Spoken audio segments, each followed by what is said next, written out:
चला आता आपण काय स्प्रेड करून घेऊया सॉस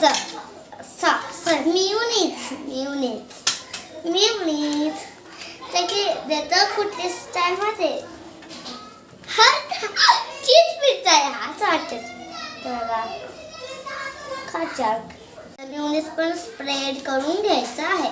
मी तर मिओनीज सॉस खूप बसायला लावते माझ्याकडे खूप लावते.